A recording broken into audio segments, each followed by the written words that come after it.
also with fried tofu on top and sesame seeds. And we also have here the mussel soup. It's a mussel that's sauteed in more ginger and onion, and the soup made with a lemon lime soda with salt and pepper only for a taste. And we also have here the steamed rice, or we call that Filipino power. And we also have the tomato pasta. It's a steamed linguine pasta that cooked in olive oil and also with butter and with parmesan cheese and top and more tomatoes.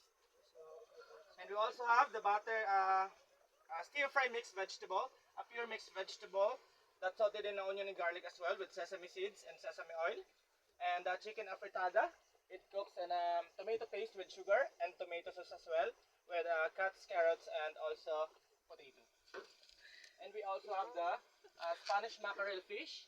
It's a sweet and sour fish using the equal balance of sugar and also with vinegar and banana ketchup with strip cuts mixed vegetables. And we also have the salad. It's a cucumber and tomato salad using olive oil, salt and pepper, and also with sugar.